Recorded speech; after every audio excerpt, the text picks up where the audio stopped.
Sebelum dunia mengenalnya sebagai maestro lini tengah, ada satu kisah mengejutkan tentang Andres Iniesta, sebuah rahasia yang nyaris menghancurkan karirnya di masa muda. Tidak banyak yang tahu bahwa di balik senyum tenang dan permainan elegannya, Iniesta pernah berada di ambang keputusasaan yang begitu gelap, hingga ia sendiri meragukan apakah ia bisa terus hidup. Bayangkan, seorang legenda Barcelona dan pahlawan Piala Dunia 2010, pernah merasakan titik terendah yang membuatnya ingin menyerah pada segalanya. Nama Iniesta selalu identik dengan keanggunan di lapangan operan sempurna, visi tajam, dan kemampuan mengendalikan tempo permainan yang memukau jutaan penggemar. Namun, di balik sorot kamera dan sorak-sorai stadion, ada kisah kelam yang jarang diungkap, tekanan mental, rasa kehilangan, dan kesendirian yang ia pendam bertahun-tahun. Pernah ada masa ketika Iniesta merasa terjebak dalam bayangan kejayaan klubnya sendiri, merasa tak terlihat meski berada di puncak dunia sepak bola. Apa sebenarnya yang membuat seorang pemain dengan talenta emas seperti Iniesta bisa rapuh secara emosional? Bagaimana tragedi pribadi dan tekanan internal hampir merenggut senyum dari wajahnya? Dalam video ini, kita akan membuka lembaran kisah paling dramatis dalam hidup Andres Iniesta, kisah tentang keindahan sepak bola, luka batin, dan kebangkitan yang menginspirasi jutaan orang. Andres Iniesta Lujan lahir pada 11 Mei 1984 di Fuenterrabía, sebuah kota kecil di Provinsi Albacete, Spanyol. Dari kota sederhana itu, lahirlah seorang bocah yang kelak akan mengubah wajah sepak bola dunia. Dengan tubuh mungil dan gaya bermain yang tenang, tak ada yang menyangka bahwa bocah pemalu itu akan menjadi simbol dari permainan indah yang memikat jutaan pasang mata di seluruh dunia. Iniesta pertama kali mulai menarik perhatian saat bergabung dengan Akademi La Masia milik FC Barcelona. Dalam usia yang masih belia, ia harus meninggalkan keluarganya untuk menempuh jalur karir profesional di Barcelona. Bagi seorang anak desa berusia 12 tahun, hidup jauh dari orang tua adalah tantangan yang sangat berat. Ia seringkali menangis sendirian di asrama La Masia, rindu kampung halaman, namun ia tetap bertahan demi mimpi besarnya. Perpaduan antara rasa sakit dan tekad inilah yang kemudian membentuk karakter uniknya di lapangan, sabar, tenang, tapi mematikan. Era ketika Iniesta muncul adalah masa keemasan sepak bola Spanyol dan Barcelona. Ia tumbuh di bawah arahan pelatih seperti Louis van Gaal, Frank Rijkaard, dan kemudian Pep Guardiola, pelatih yang memberi kebebasan bagi Iniesta untuk menjadi dirinya sendiri di atas lapangan. Bersama Xavi Hernandez dan Sergio Busquets, ia menjadi bagian dari trio lini tengah yang dianggap terbaik dalam sejarah sepak bola modern. Namun, di balik kesuksesan itu, dunia tak banyak tahu tentang gejolak batin yang pernah dirasakan Iniesta. Dalam sebuah wawancara, ia pernah mengaku mengalami depresi mendalam setelah kematian mendadak sahabatnya, Dani Jarque, kapten Espanyol, pada 2009. Kesedihan itu merenggut ketenangan hatinya, membuatnya sulit tidur, kehilangan semangat, bahkan menggerogoti rasa cintanya terhadap sepak bola. Banyak orang melihatnya tetap tampil gemilang di lapangan, namun tak ada yang tahu bahwa di luar sorotan kamera, ia sering merasa hampa. Periode inilah yang menjadi titik balik hidupnya. Saat dunia memujinya sebagai salah satu pemain tengah terbaik, di dalam dirinya terjadi pertempuran melawan rasa sakit dan kesepian. Barcelona sedang berada di puncak kejayaan, menang Liga Champions, La Liga, dan berbagai trofi lain, namun bagi Iniesta, kemenangan itu terasa kosong tanpa kedamaian batin. Ia mulai membuka diri kepada rekan setimnya, mencari dukungan dari keluarga, dan bahkan menjalani terapi psikologis. Iniesta kemudian menjadi salah satu pemain sepak bola papan atas pertama yang secara terbuka membicarakan kesehatan mental, sebuah hal yang pada saat itu masih dianggap tabu di dunia olahraga. Permainan Iniesta selalu dipuji karena keanggunannya, bukan tipe pemain yang mencetak banyak gol, tapi ia adalah arsitek di balik serangan mematikan Barcelona dan tim nasional Spanyol. Di Piala Dunia 2010, namanya terukir selamanya dalam sejarah saat mencetak gol penentu kemenangan Spanyol di final melawan Belanda. Namun, yang membuat momen itu lebih emosional adalah selebrasi Iniesta yang memperlihatkan pesan Dani Jarque, "Siempre con nosotros," di bajunya, sebuah penghormatan tulus untuk sahabatnya yang telah pergi. Konteks budaya saat itu juga memperkuat kisah Iniesta. Sepak bola Spanyol sedang berada di era emas, memenangkan Euro 2008, Piala Dunia 2010, dan Euro 2012, dengan tiki-taka Barcelona sebagai inspirasi gaya bermain tim nasional. Iniesta bukan hanya pemain kunci, tapi juga wajah dari permainan indah tersebut. Ia mewakili sesuatu yang lebih besar dari sekadar kemenangan, sebuah filosofi bermain dengan kecerdikan, kreativitas, dan rasa hormat pada permainan itu sendiri. Namun, meski semua orang memujanya, perjalanan hidup Iniesta tidak selalu mulus. Ada masa ketika ia diragukan karena fisiknya yang mungil. Banyak pelatih dan pengamat pada awal karirnya mempertanyakan apakah tubuh sekecil itu bisa bertahan dalam kerasnya dunia sepak bola profesional. Tapi Iniesta membuktikan bahwa kecerdasan, teknik, dan visi bisa mengalahkan kekuatan fisik semata. Hari ini, ketika kita mengenang perjalanan panjangnya, sulit untuk tidak melihat kontradiksi besar dalam hidupnya. Seorang legenda dengan sejuta sorak-sorai, tapi yang pernah merasa kesepian dalam keramaian. Seorang pemenang sejati, tapi juga manusia yang pernah nyaris tenggelam dalam rasa sakit batin. Kisah Iniesta mengajarkan bahwa bahkan para pahlawan pun memiliki luka yang tak terlihat. Dan mungkin, justru luka-luka itu yang membuat mereka bermain dengan hati sedalam ini. Dalam perjalanan berikutnya, kita akan melihat bagaimana perjalanan karir Iniesta penuh dengan pasang surut dari awal yang penuh keraguan, hingga puncak kejayaan, lalu titik terendah yang hampir membuatnya menyerah. Karir Andres Iniesta dimulai dari langkah kecil penuh keraguan.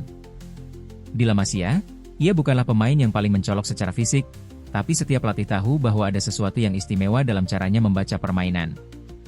Ia tidak pernah berlari paling cepat atau menembak paling keras, namun ia selalu tahu kemana bola harus diarahkan. Iniesta bermain dengan otak, bukan otot, ujar Xavi suatu kali, menegaskan bahwa kejeniusan rekannya bukanlah kebetulan, melainkan buah dari visi dan intuisi yang luar biasa. Awal yang penuh harapan. Debut Iniesta di tim utama Barcelona terjadi pada tahun 2002, di era pelatih Louis van Gaal. Meski awalnya hanya menjadi pelengkap di bangku cadangan, ia pelan-pelan menunjukkan kualitasnya.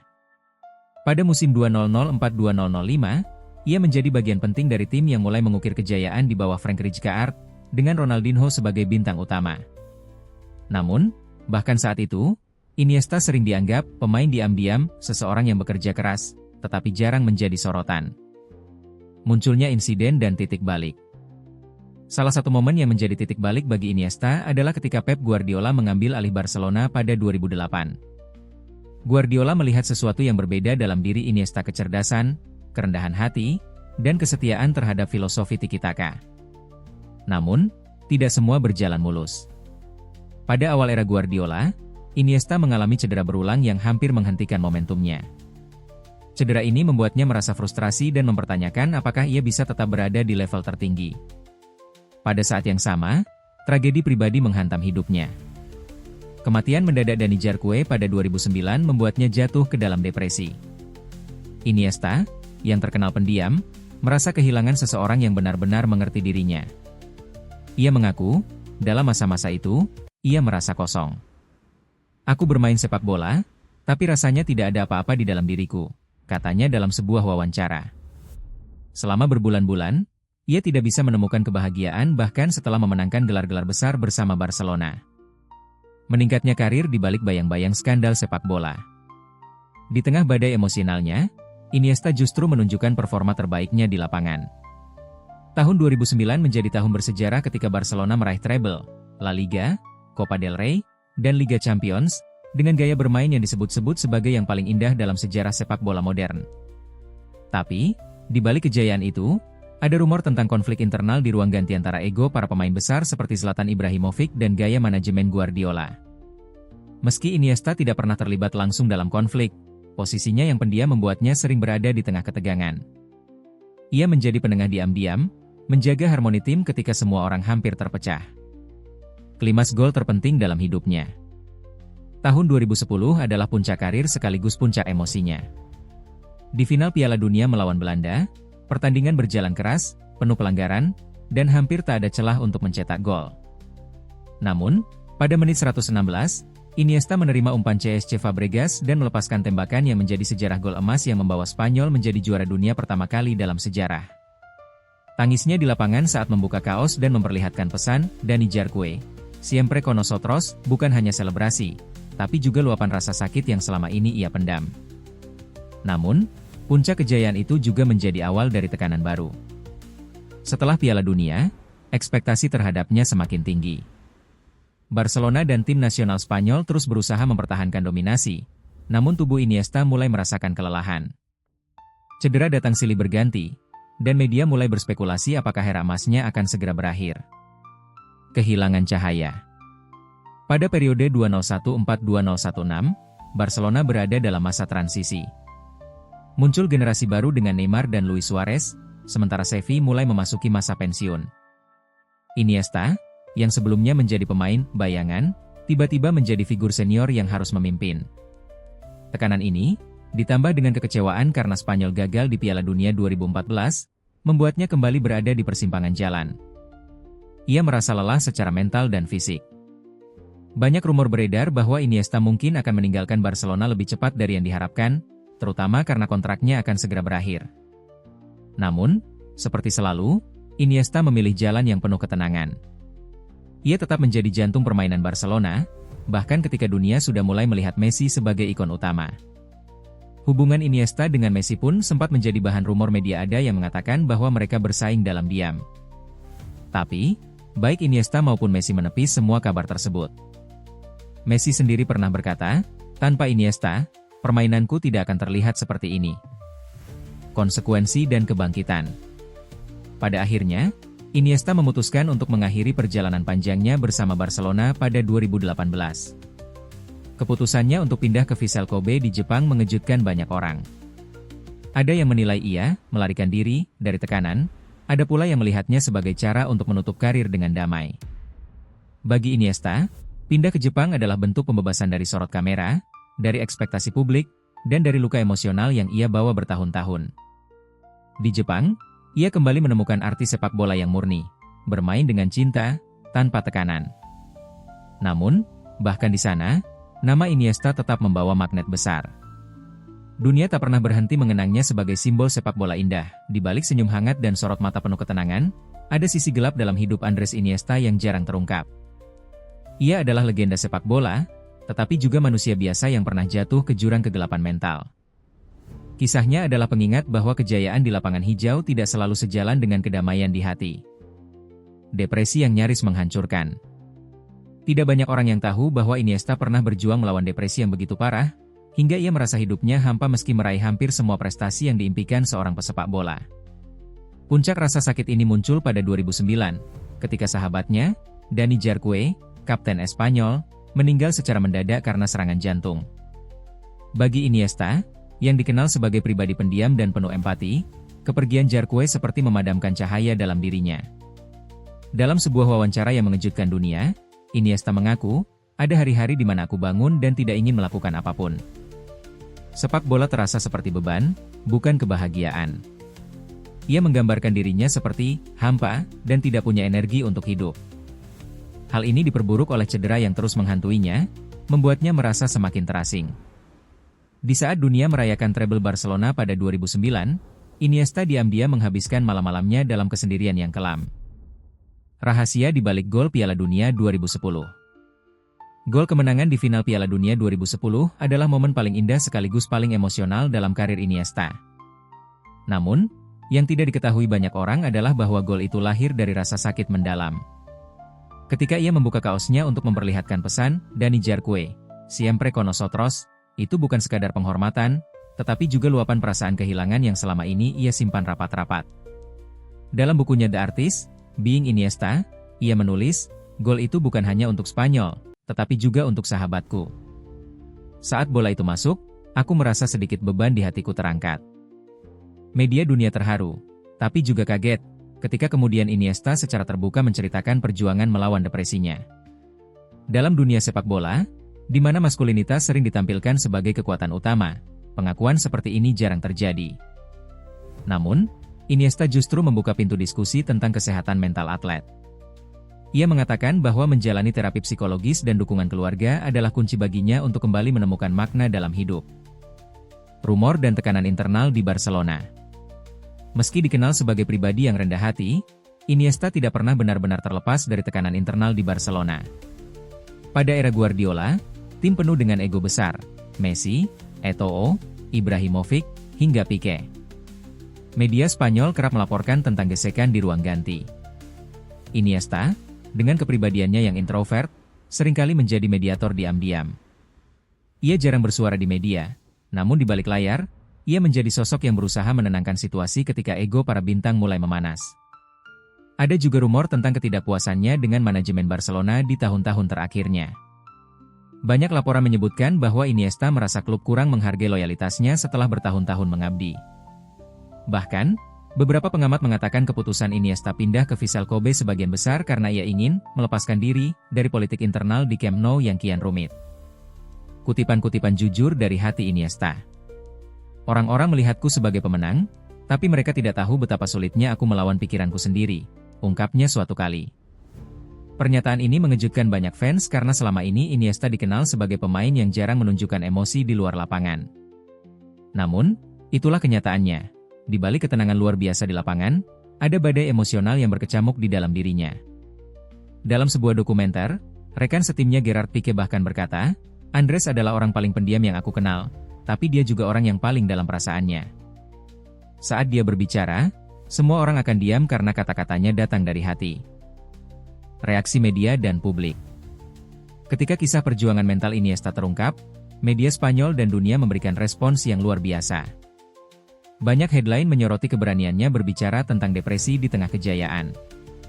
Fans di seluruh dunia mengirimkan pesan dukungan, melihatnya bukan hanya sebagai pahlawan di lapangan, tapi juga sebagai simbol kekuatan emosional.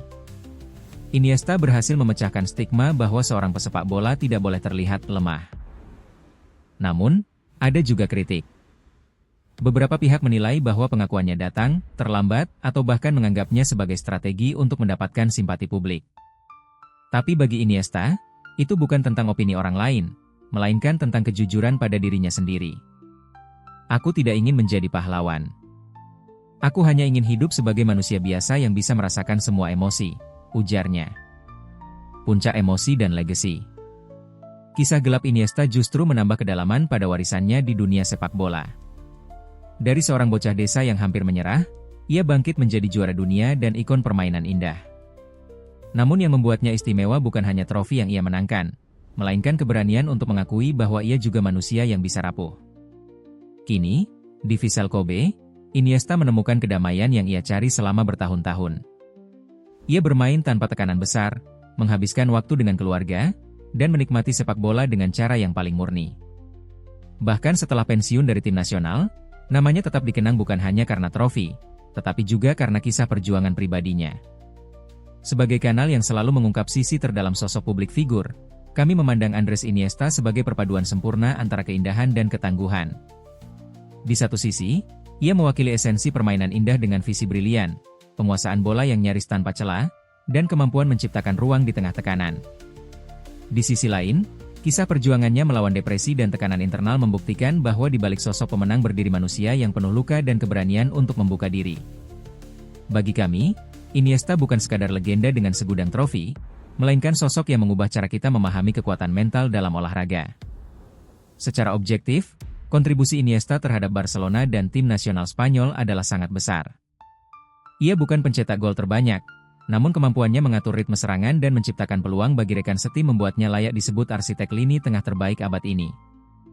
Gol emasnya di final Piala Dunia 2010 menjadi momen yang tak hanya mengangkat citra Spanyol di pentas dunia, tetapi juga mengajak jutaan orang menghargai nilai persahabatan dan dedikasi. Kami melihat momen itu sebagai puncak mahakarya sepak bola, di mana sentuhan emosional bertemu dengan kejeniusan teknis. Namun, tidak dapat dipungkiri bahwa perjalanan karir Iniesta juga dipenuhi konflik internal dan rumor politik klub.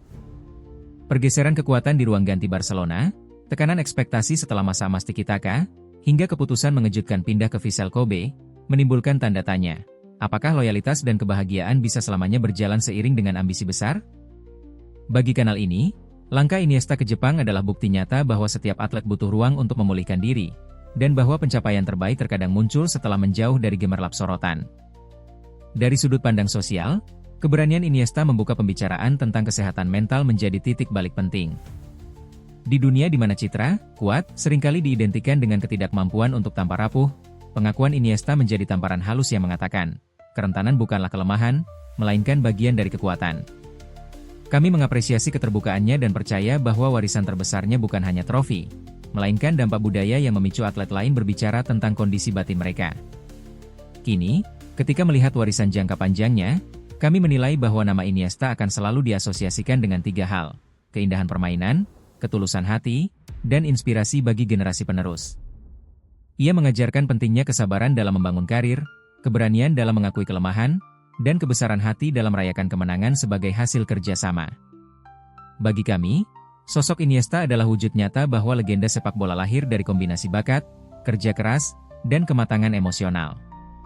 Kami ingin mendengar dari Anda, penonton setia kanal ini. Menurut Anda, momen apa yang paling menggambarkan keindahan permainan Andres Iniesta? Apakah gol di Johannesburg menjadi titik balik terbesar? Atau justru saat-saat ia membimbing rekan setim di Camp Nou? Bagaimana kesan Anda saat mengetahui sisi gelap di balik senyum tenangnya? Apakah itu menambah kekaguman atau justru menimbulkan simpati yang lebih dalam? Selain itu, bagaimana pendapat Anda tentang peran Iniesta dalam mempopulerkan diskusi kesehatan mental di kalangan atlet? Apakah Anda merasa kisahnya memberikan ruang bagi Anda untuk lebih terbuka terhadap masalah emosional di sekitar Anda? Kami percaya setiap cerita hebat tidak hanya menghibur, tetapi juga menggerakkan perubahan. Bagaimana kira-kira warisan Iniesta akan dikenang puluhan tahun ke depan? Apakah generasi muda akan melihatnya sebagai ikon teknik semata, atau sebagai sosok revolusioner yang memadukan prestasi dengan kejujuran emosional? Kami sangat antusias mendengar perspektif Anda. Musim berganti, stadion-stadion megah berubah hening tanpa langkah kaki kecil yang dulu begitu tenang menari di atas rumput. Ketika Andres Iniesta meninggalkan Camp Nou untuk selamanya, ia membawa pulang lebih dari sekadar kenangan kemenangan. Ia meninggalkan jejak suara halus yang bergema di hati setiap penggemar sepak bola. Pemahaman bahwa setiap detik keindahan di lapangan lahir dari perjalanan panjang penuh luka, harapan, dan keberanian. Bayangkan sejenak malam di Johannesburg, saat gol emas itu menghentak sunyi dunia. Ketukan bola ke jaring lawan menggetarkan jutaan jiwa, namun lebih menggema adalah nama yang disuarakan jutaan orang, Iniesta. Suara itu seolah menyerukan kepada generasi muda bahwa keindahan tidak selalu datang dari kekuatan semata, melainkan dari ketenangan, kejelian, dan kegigihan menembus batas diri.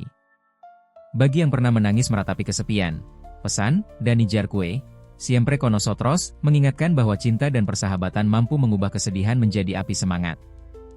Hari-hari berlalu, dan aroma nostalgia merambat setiap kali kita menonton cuplikan operan-operan pendeknya atau tarian bola di antara para bek lawan. Ada rasa hangat saat teringat bagaimana ia dengan tenang memegang bola, menunggu momen tepat untuk melepaskan mahakaryanya. Momen itu bukan sekadar teknik, melainkan refleksi hati yang telah diasah oleh pengalaman pahit dan manis. Kini, di bawah lampu Stadion Jepang, ia masih bermain tetapi bukan sebagai sosok jagat raya yang dituntut sempurna. Di sana, ia kembali menemukan kebebasan untuk mencintai sepak bola tanpa beban. Bagi penonton yang menyaksikan, hadirnya Iniesta di Vissel Kobe adalah pengingat bahwa babak baru selalu mungkin ditulis, asalkan kita mau belajar menerima luka lama dan menorehkan warna baru. Beberapa cerita memang tidak pernah dimaksudkan untuk diungkap seluruhnya. Namun kini kita telah menyelami sudut tergelap dari perjalanan seorang maestro. Kita tahu bahwa di balik piala dan tepuk tangan, ada malam-malam tanpa tidur, keraguan yang memanggil untuk menyerah, dan bisikan hati yang berbisik, teruslah berjuang. Dan tentu kita tahu bagaimana bisikan itulah yang akhirnya menuntun bola kegemaran kita ke jala gawang lawan. Ketika kisah Iniesta terus diceritakan kembali, yang paling membekas bukan statistik atau daftar gelar, melainkan gema suara kecil di kepala kita. Keindahan lahir dari hati yang pernah terluka. Warisan Andres Iniesta lebih dari sekadar sejarah. Ia adalah melodi lembut yang terus diputar ulang setiap kita menyaksikan keajaiban sepak bola. Ingat bahwa di balik setiap kilau prestasi, terdapat kisah manusia yang pernah merasakan luka, namun memilih bangkit dengan penuh cinta. Beberapa cerita memang tidak pernah dimaksudkan untuk diketahui publik. Namun setelah membuka tabir itu, kita memiliki satu hal berharga, rasa haru karena turut menyimpan rahasia yang dulu tersembunyi.